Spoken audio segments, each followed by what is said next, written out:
오늘 본문을 중심으로 예수님이 가르쳐준 새로운 길이라 라고 하는 제목으로 함께 은혜를 나누려고 합니다. 누가복음은 예수 그리스도가 이루시기를 원하셨던 그 평화, 그것은 비폭력적 혁명이었다고 말씀하고 있습니다. 누가복음에서 이런 사상은 여러 군데 그 사건들을 보면 충분히 알 수 있고 우리도 증언할 수 있습니다. 예수님 당시에 사회 및 종교적으로 배척을 당하는 사람들, 그러니까 예수님 당시에 사회적으로나 종교적으로 배척을 당하는 사람들과 예수님은 함께 하셨습니다. 여러분, 우리가 사람이라고 한다면 적어도 좀 더 지위가 높고 소위 말해서 잘 나가는 사람들과 사귐도 가지려고 하고 모임도 함께 하려고 그렇게 할 것입니다. 그런데 예수님은 하나님이시기 때문에, 예수님은 하나님으로 이 땅에 오셨기 때문에 세상에서 잘 나가고 높은 지위를 가지고 있는 자들이 필요치 않았어요. 오히려 예수님께 필요한 자들은 위로가 필요한 자들이에요. 위로를 받아야 할 사람들, 불쌍히 여기고 긍휼함을 받아야 할 사람들, 아무도 찾아주지 않는 사람들, 그리고 사람으로 태어나 사람의 대접을 받지 못하는 자들, 그들이 예수님께 필요했습니다. 누가복음 5장 29절로 32절까지 말씀입니다. 우리 함께 읽습니다. 레위가 예수를 위하여 자기 집에서 큰 잔치를 하니 세리와 다른 사람이 많이 함께 앉아 있는지라. 바리새인과 그들의 서기관들이 그 제자들을 비방하여 이르되 너희가 어찌하여 세리와 죄인과 함께 먹고 마시느냐. 예수께서 대답하여 이르시되 건강한 자에게는 의사가 쓸데없고 병든 자에게래야 쓸데있나니 내가 의인을 부르러 온 것이 아니요 죄인을 불러 회개시키러 왔노라. 주님이 그렇게 말씀하세요. 바리새인들과 서기관들로부터 배척을 당하고 무시당하던 세리들, 그리고 다른 천민들과 예수님이 함께 하셨습니다.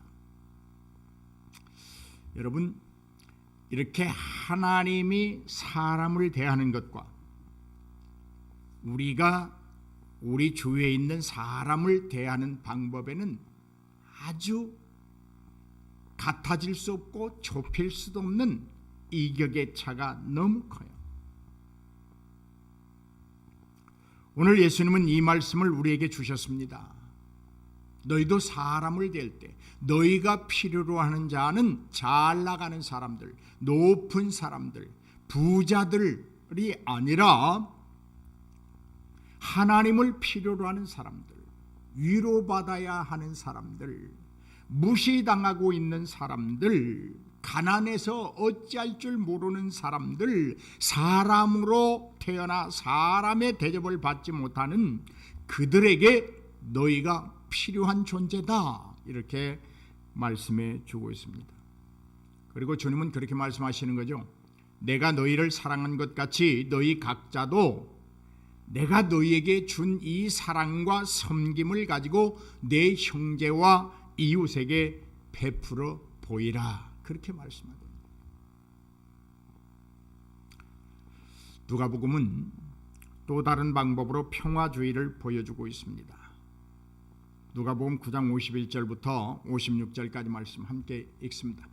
예수께서 승천하실 기약이 차감해 예루살렘을 향하여 올라가기로 굳게 결심하시고 사자들을 앞서 보내시며 그들이 가서 예수를 위하여 준비하려고 사마리아인의 한 마을에 들어갔더니 예수께서 예루살렘을 향하여 가시기 때문에 그들이 받아들이지 아니하는지라. 제자 야고보와 요한이 이를 보고 이르되 주여, 우리가 불을 명하여 하늘로부터 내려 저들을 멸하라 하기를 원하시나이까. 예수께서 돌아보시며 꾸짖으시고 함께 다른 마을로 가시니라. 아멘.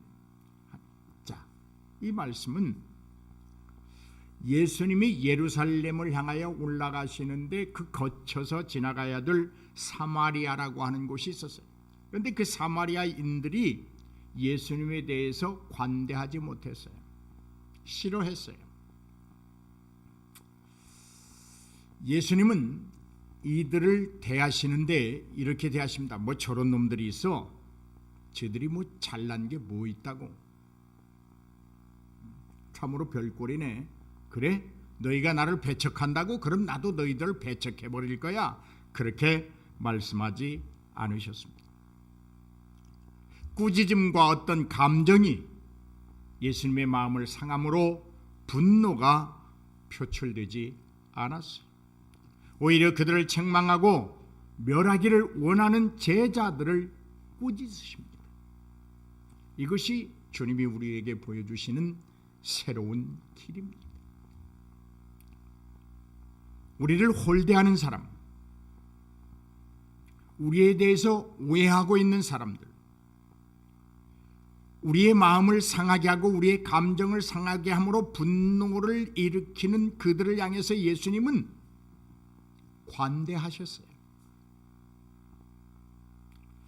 여러분, 사람과의 관계 속에서 혹시 상대가 나를 대하는 태도 때문에 속상하고 미워하기도 하고 갈등 때문에 고민에 빠져보지 않으셨습니까?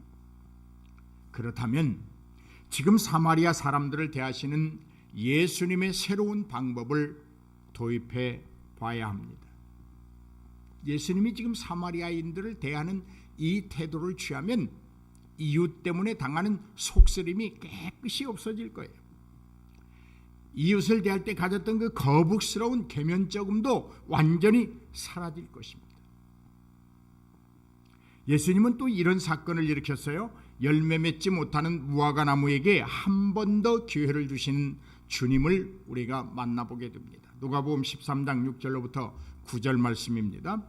이에 비유로 말씀하시되 한 사람이 포도원에 무화과 나무를 심은 것이 있더니 와서 그 열매를 구하였으나 얻지 못하는지라. 포도원 지기에게 이르되 내가 3년을 와서 이 무화과 나무에서 열매를 구하되 얻지 못하니 찍어버리라. 어찌 땅만 버리게 하겠느냐. 대답하여 이르되 주인이여 금년에도 그대로 두소서. 내가 두루 파고 거름을 줄이니 이후에 만일 열매가 열면 좋거니와 그렇지 않으면 찍어버리소서 하였다 하시니라. 아멘. 여러분, 실패하셨습니까? 아니, 여러분에게 맡겨준, 예수님이, 하나님이 여러분을 믿고 맡겨주신 그 존귀한 사역에 대하여 게으름을 피다가 지금 멈추고 있습니까? 지금을 잘 감당하지 못하여 두렵습니까? 염려하지 마십시오. 주님은 한 번 더 기회를 주십니다.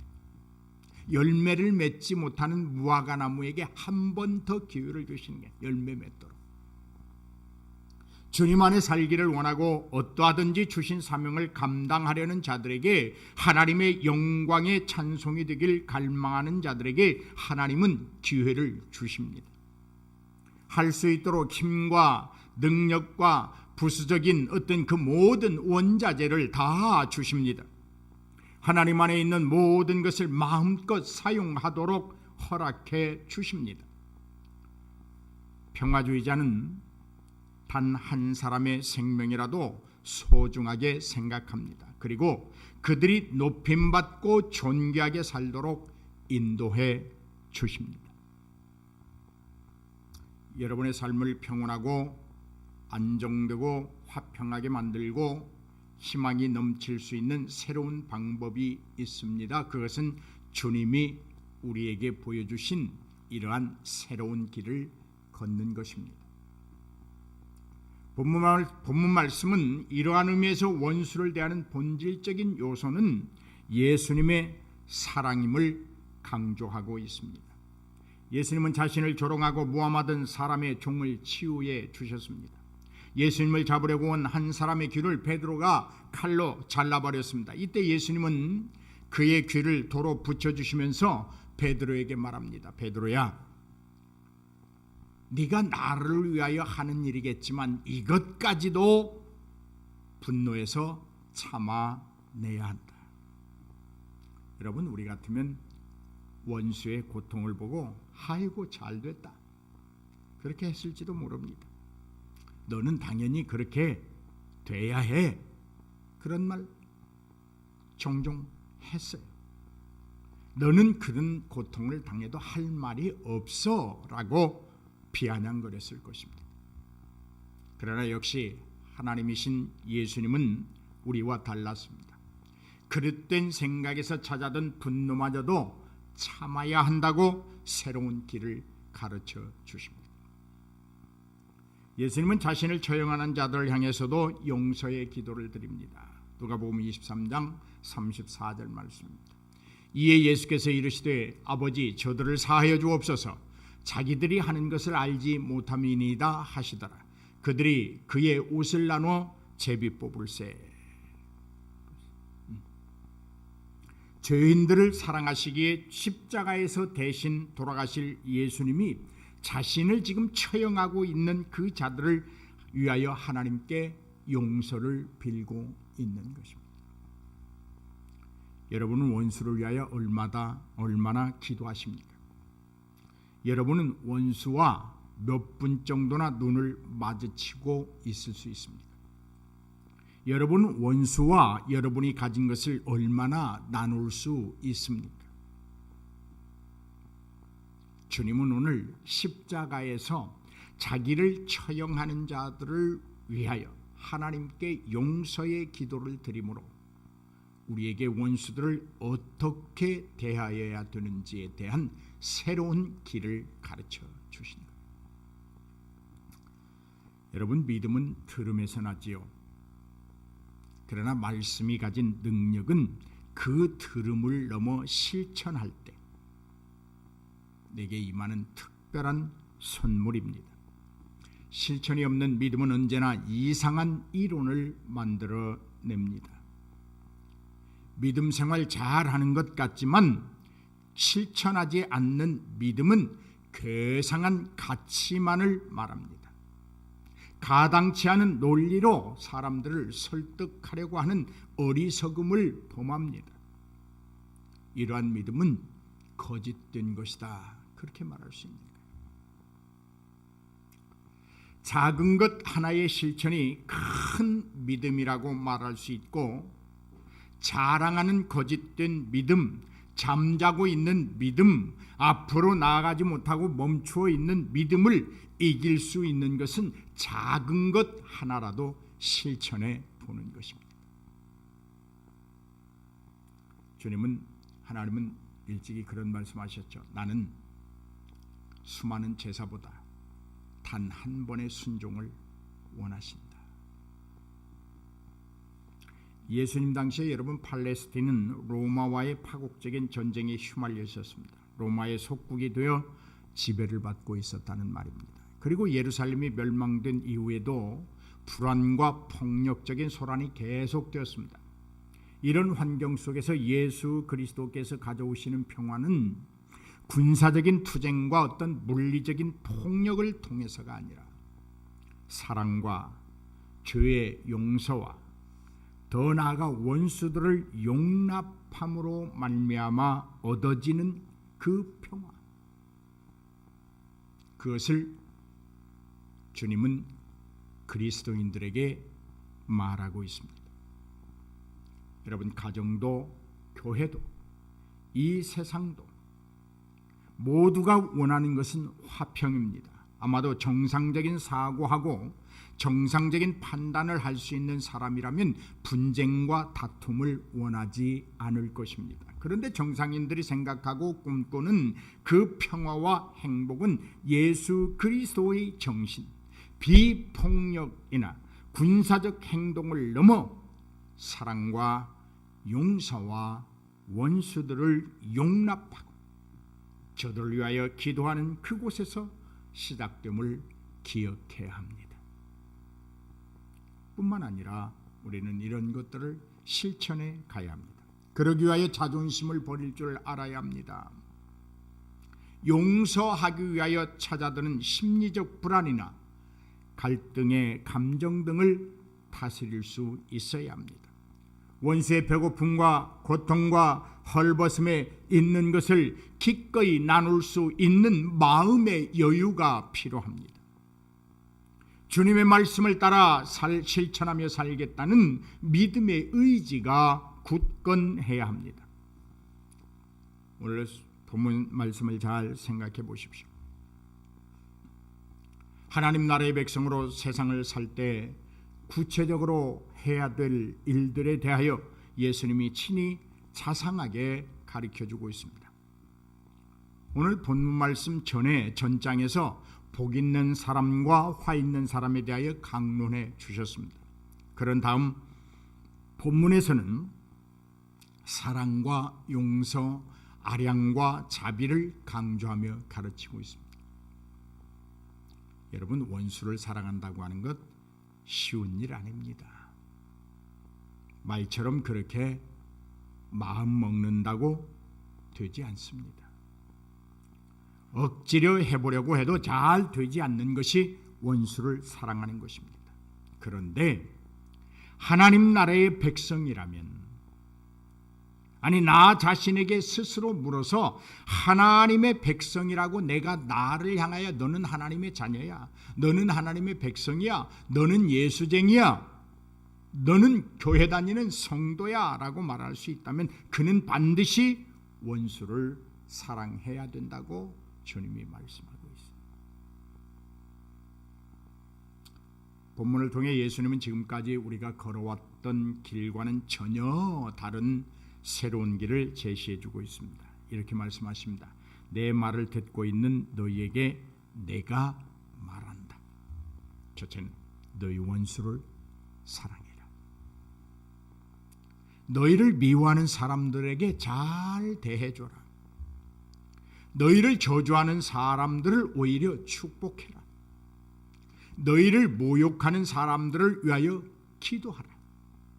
내 뺨을 치는 사람에게는 다른 쪽 뺨도 돌려대고 내 겉옷을 빼앗는 사람들에게는 속옷마저도 거절하지 말아라. 너희에게 달라 하는 사람에게는 주고 내 것을 가져가는 사람에게서 도로 찾으려고 하지 말아라. 너희는 남에게 대접을 받고자 하는 대로 남을 먼저 대접하라.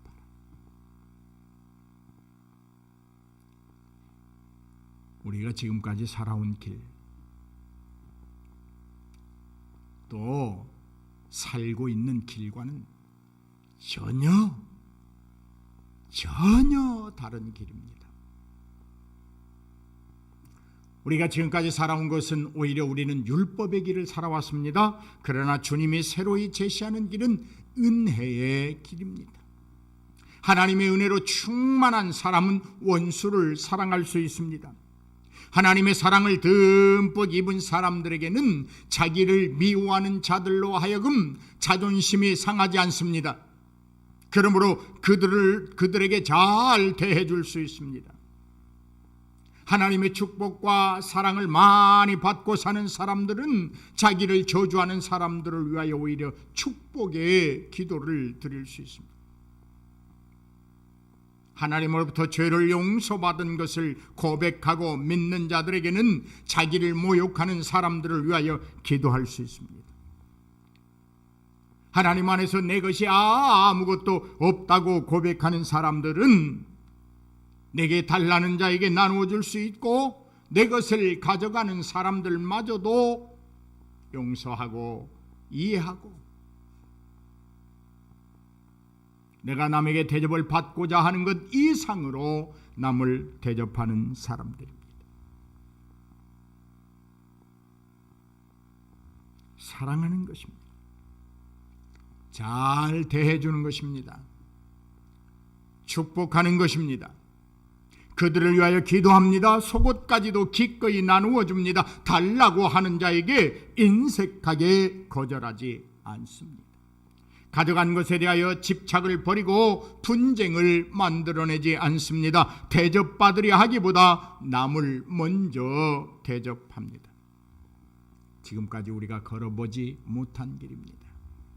아니 생각조차 할 수 없었고 들을 수도 없었고 이해할 수도 없었던 먼 나라의 언어처럼 들립니다. 이렇게 들리는 것은 왜 그럴까요? 우리의 생각이 잘못되었기 때문입니다. 사람은 무엇을 생각하며 사는가는 매우 중요합니다. 창세기 6장 5절 말씀입니다. 여호와께서 사람의 죄악이 세상에 가득하고 그의 마음으로 생각하는 모든 계획이 항상 악할 뿐임을 보셨다. 항상 악할 뿐임을 보셨다. 사람의 본성은요, 원래는 사랑스럽고 행복한 상태로 피조된 사람들이에요. 그러나 타락 이후의 죄악성 때문에 사람은 악하게 되었습니다. 그렇다면 인간 본성 상태에서 가지는 생각들은 오직 하나님을 영화롭게 하는 것들과 직결되어 있었다, 그렇게 말할 수 있습니다. 반대로 타락한 이후에 가지는 죄악성 때문에 모든 생각이 악하게 되었다. 그의 마음으로 생각하는 모든 계획이 항상 악할 뿐이다. 이것이 하나님이 예수 그리스도의 은혜가 아니면 하나님께서 바라보는 우리의 실상이에요. 사람의 마음은 심히 부패된 기관입니다. 예레미야 17장 9절 말씀입니다. 만물보다 거짓되고 심히 부패한 것은 사람의 마음이라 누가 능히 이를 알리오마는. 누가 인간 본성의 부패와 넓이와 깊이와 높이와 길이를 알 수 있겠습니까? 심지어는 죄인들도 자신들이 죄인이라고 말하고 싶어 하지 않아요. 깨닫는 자가 없어요. 로마서 3장 11절 말씀. 깨닫는 자도 없고 하나님을 찾는 자도 없다. 이것이 인성이 품은 죄악성입니다. 다음 말씀 봅니다. 그냥 제가 읽겠습니다. 그들의 총명이 어두워지고 그들 가운데 있는 무지함과 그들의 마음이 굳어짐으로 말미암아 하나님의 생명에서 떠나 있도다. 그것이 인간의 본성입니다. 죄로 인하여 인간의 지각은 어두워졌다, 그런 말입니다. 그 속에서 이루어지는 판단은 언제나 그릇된 것이다. 어두워진 지각에서 이루어지는 판단이 얼마나 선명하겠어요. 언제나 잘못된 것이죠. 사사시대의 이스라엘 백성들의 모습과도 같습니다. 그때에는 이스라엘 왕이 없었으므로 사람마다 자기 소견에 오른 대로 행하였다. 하나님이 옳다고 하는 대로 행하지 아니하고 자기 소견에 오른 대로 행하였다. 왜요? 지각이 어두워졌으니까, 판단이 흐려졌으니까. 우리는 발상의 전환이라 이런 말을 합니다. 그렇습니다. 생각의 전환이 필요합니다. 좋은 생각을 하면요, 좋은 결과를 얻게 되고, 판단이 흐려지고 지각이, 깨달음이 어두워지면 언제나 어둡고 침침한 생각들만이 넘쳐나고 결과가 그렇게 맺어지는 거예요. 우리는 한쪽에는 생명을 두고 살아가고 있고 다른 한쪽에는 죄와 죽음을 두고 살아가는 인생들이에요. 죄와 죽음의 길은 이미 우리가 걸어온 길이요, 거룩한 생명의 길은 예수 그리스도로부터 새롭게 살아가도록 가르침을 받은 길입니다. 그러므로 여러분, 감정의 전환이 필요합니다. 불쌍한 자를 보고도 울지 못하던 메마른 감정의 변화가 일어나야 합니다. 아파해야 합니다. 그 아픔을 나누는 삶으로 바뀌는 것입니다. 죄로 인하여 인간의 감정이 부패하였습니다. 중생하지 못한 사람의 감정은 전체적으로 무질서하고 즉흥적이며 병들어 있습니다. 그러므로 감정을 다스리지 못하고 감정대로 살게 되면 엄청난 죄에 빠지게 됩니다. 잘못된 감정의 소유자들은 영적으로 볼 때 인간 괴물과도 같습니다. 그들은 얼굴을 지옥으로 행하고 그들의 등은 하나님을 향해 돌려대고 있습니다. 그들은 미워해야 할 것은 미워하지 못하고 사랑해야 할 것은 사랑하지도 않습니다.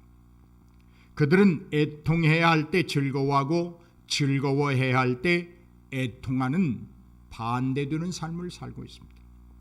그들은 자신의 수치를 자랑스럽게 여기는가 하면 자신의 영광을 수치스럽게 여기는 자들입니다. 그들은 바라야 하는 것들을 싫어하고 싫어해야 할 것들을 바라며 살아가는 자들입니다. 마가복음 7장 21절로 22절 말씀. 속에서 곧 사람의 마음에서 나오는 것은 악한 생각 곧 음란과 도둑질과 살인과 간음과 탐욕과 악독과 속임과 음탕과 질투와 비방과 교만과 우매함이다. 그러므로 예수님은 오늘 이러한 길에서 돌아서라고 말씀하십니다. 새로운 길을 걷자고 제안하십니다. 더 나은 길을 걷자고 말씀하십니다. 거룩한 생명의 길을 걷자고 말씀하고 있습니다. 인간에게는 반드시 끊어야 할 세 겹줄이 있습니다. 눈이 멀어 모든 것에 대한 잘못된 이해의 밧줄을 끊어야 합니다. 이로 인하여 잘못된 것을 향한 의지이며 병들고 무질서한 감정의 밧줄을 끊어야 합니다. 이 밧줄들을 끊지 못하면 자만에 빠지게 됩니다. 여러분, 믿음에 있어서 최고의 적은 자만이에요. 나만이 옳다고 생각하는 것, 그건 믿음 생활에 있어서 아주 믿음을 부패케 만드는 원인이에요. 자만에 빠진 사람은 그렇게 말합니다. 내가 다 옳아. 그들은 절대로 고개 숙일 줄 모릅니다. 자만에 빠진 사람들은 잘못된 것을 향한 쓸모없는 의지를 가지고 하나님의 뜻에 순종하지 않으려고 합니다. 자만에 빠진 사람들의 의식은 예수 그리스도를 향하여 일어나는 부패한 감정입니다. 썩어가는 의지를 변호하고 새로운 길을 걸을 수 없다고 합니다. 예수님이 이렇게 말씀하십니다. 누구든지 나를 따르려거든 자기 십자가를 지고 따라와라. 여러분, 사랑한다는 것이, 남을 잘 대해준다는 것이, 나의 것을 남에게 나누어 주는 일 등이 쉽지 않습니다. 그렇기 때문에 주님은 자기 십자가를 필히 홀로 짊어져야 한다, 그렇게 말씀하십니다. 이런 일들을 아무나 할 수 있고 누구든지 할 수 있다면 결코 십자가가 되지 않을 것입니다. 오늘 여러분, 이 멋진 십자가를 져보고 싶지 않습니까? 이렇게 힘들고 어려운 것이 이렇게 못 있는 일이라면 내가 내 십자가를 져야 되겠다, 그런 결론을 내리시기를 바랍니다. 내륙 선교회를 창립한 허드슨 테일러라고 하는 사람이 있었습니다. 그가 어느 날 가난한 사람들의 집을 신방하게 됐어요. 근데 그 집을 더 가보니까 아이들은 먹을 것이 없고 병이 들어 있었어요. 그래서 허드슨 테일러는 열심히 하나님의 말씀을 가지고 하늘에 계신 하나님이 이 가정을 사랑하십니다. 축복하실 것입니다. 슬퍼하지 마십시오. 우리 기도하면서 일어서십시오.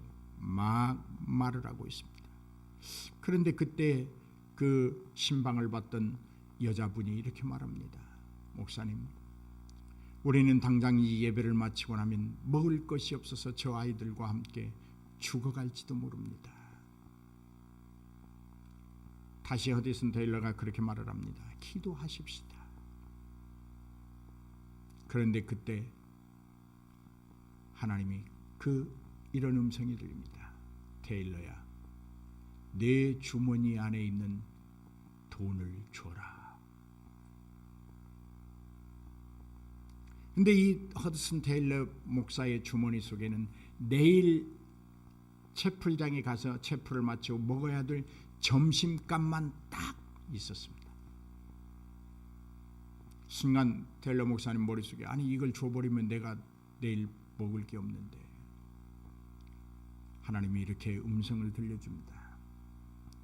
네가 내 사랑을 말하면서, 내가 너에게 보여준 길을 걷겠노라고 말하면서, 내 이웃이 지금 굶고 있는데 내 주머니 것을 줄 수 없더냐?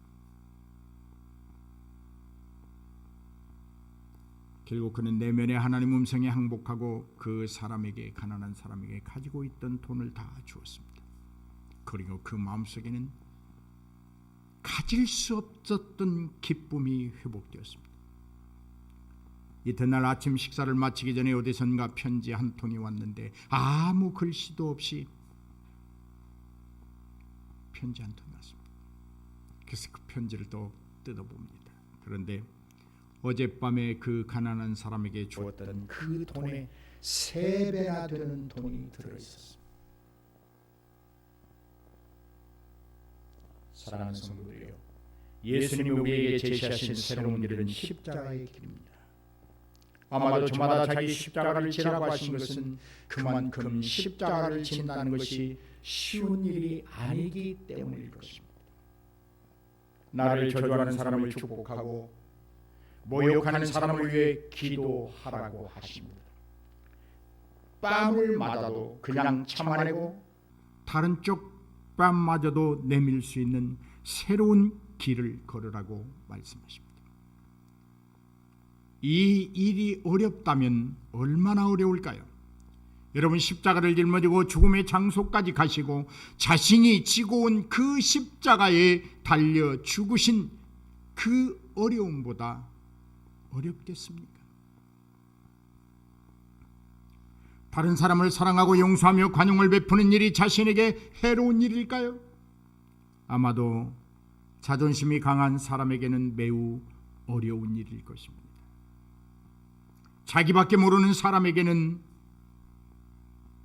타인에게 나누어주는 사랑과 용서와 관용마저도 아깝다고 생각이 들 것입니다.